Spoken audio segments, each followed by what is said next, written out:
जय श्री महाकाल।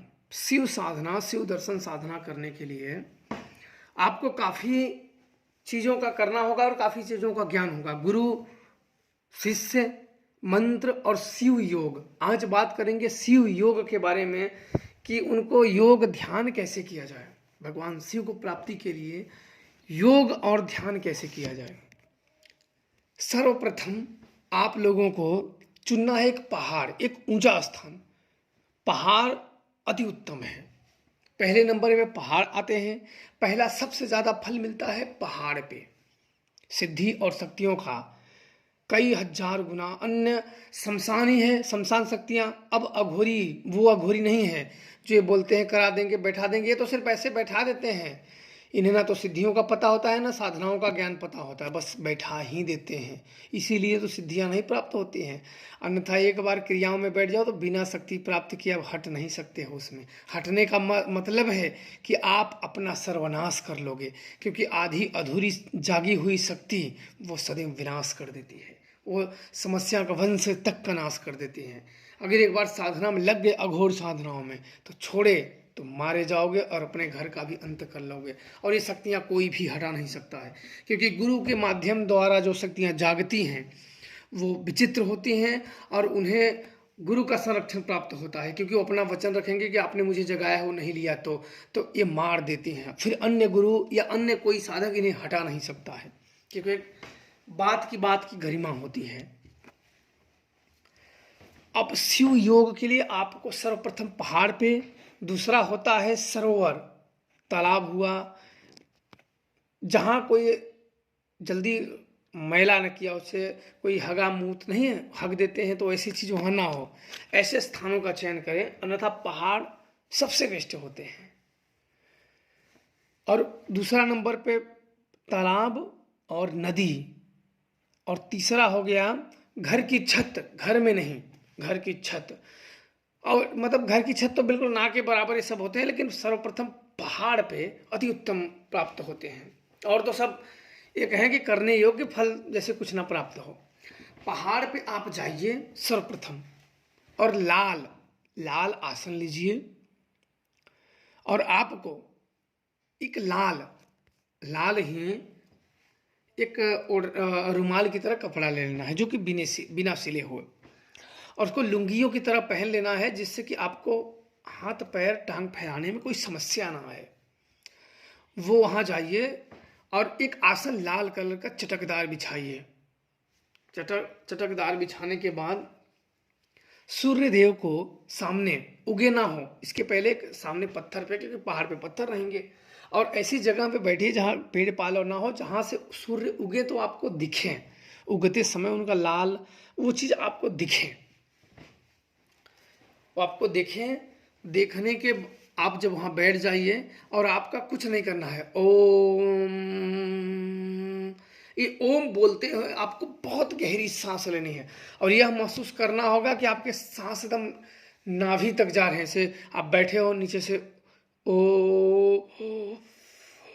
ओ मतलब इस प्रकार से सांस लें कि पूरे, मतलब एक बार ओम का ध्वनि का उच्चारण करें। ओम।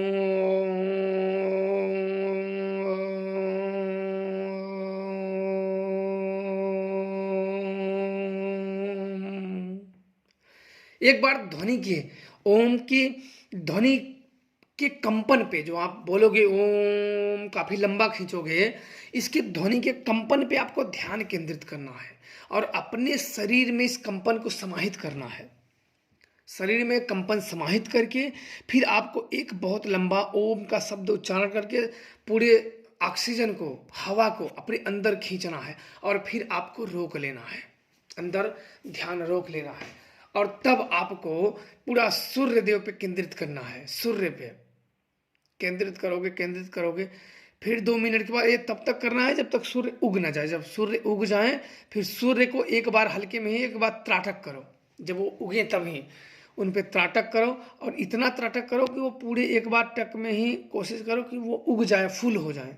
जब से उगे वो उग जाए, इतना तक प्रेस्टिक कर लो, और इसके बाद आप उठो, महादेव को प्रणाम करो, और कोई एक चट्टान पे, अपने चारों तरफ किसी एक चट्टान पे ओम नमः नमः 7 बार नमः बोले, तब शिवाय शिवाय बोलते हुए उस जल को अर्पण कर दे।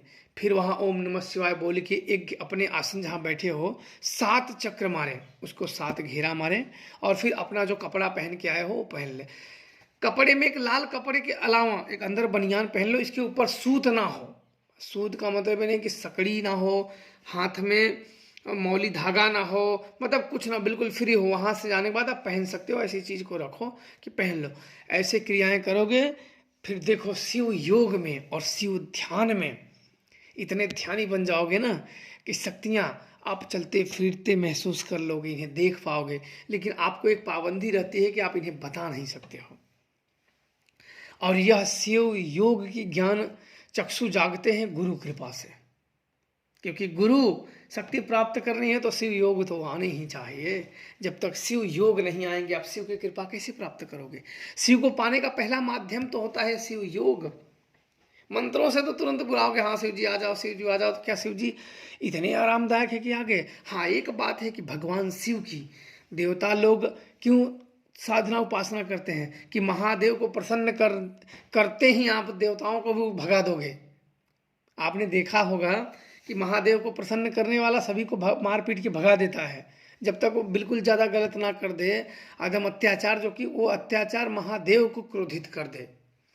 शक्ति प्राप्त करने के बाद अत्याचार अगर करना है तो करो, लेकिन उतना ही करो कि महादेव को क्रोधित ना कर दो। अगर वो क्रोधित हो गए फिर आप संसार में फिर तुम्हें कोई बचा नहीं पाएगा। अगर उनकी कृपा है तो सबसे बच जाओगे। काल हो, महाकाल हो, भगवान विष्णु हो, ब्रह्मदेव हो, या कोई भी राक्षस असुर हो, उनकी कृपा है तो सबसे बच जाओगे।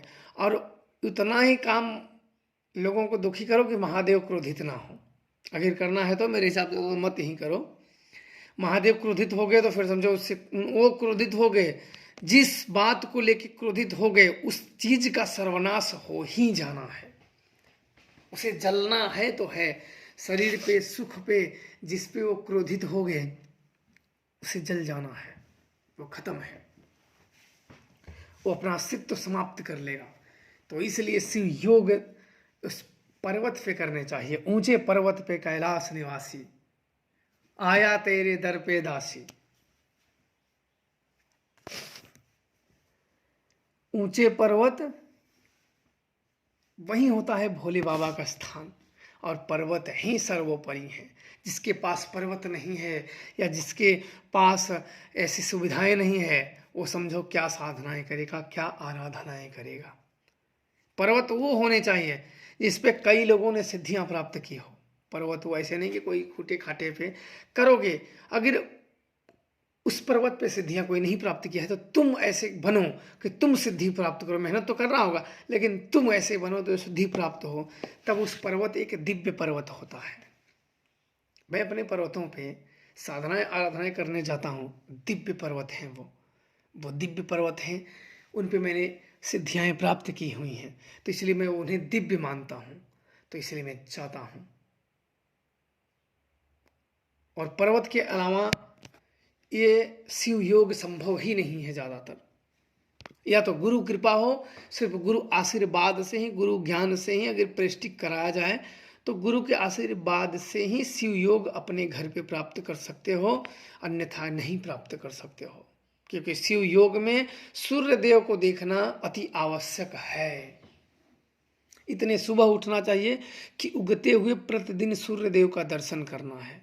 अगर कहीं बाजार या कहीं रिश्तेदार के पास गए फिर भी इतना सुबह उठना चाहिए कि सूर्य देव को दर्शन करना है तो है। ये नियम बनाने चाहिए। वो होते हैं शिव योग, शिव ध्यान की पहली सीढ़ी और शिव दर्शन तक जाने का मार्ग। यह प्राप्त आपको करना होगा। अगर कर लोगे तो सिद्धियां भी प्राप्त कर लोगे, शक्तियां भी प्राप्त कर लोगे और देव समान हो जाओगे। इच्छाएं तो पीछे छूट जाएंगी। इच्छाओं का क्या, इच्छाओं तो पहले ही दमन हो जाएगी। जब ईश्वर समान हो जाओगे तो क्या इच्छाएं बचेंगी? सर्व संपन्न हो जाओगे, एक राजा हो जाओगे। देवता एक राजा ही होता है, उसका एक लोक होता है। और महादेव की कृपा प्राप्त करने से असुर लोग सिर्फ सुंदर चीजों पे, खुद उन्होंने अपने नहीं बनाए। शक्तियों से अपना तो खुद औरजस्त स्थापित कर सकते हो, तो अपना खुद बनाओ, तो हमें दूसरे की छीनने की क्या जरूरत है? और हम शक्तियों के बागदौलत असुरों ने दूसरों का छीना है, जो कि महादेव को ये गलत लगता है। भाई जो धर्म है, जो सत्यवादी है, उसके सामने किसी का छीना जाए तो असत्य है कि नहीं है, तो नाश करोगे कि नहीं करोगे? तो इसलिए असत्यवादी मत बनो। जय श्री महाकाल आप सबको।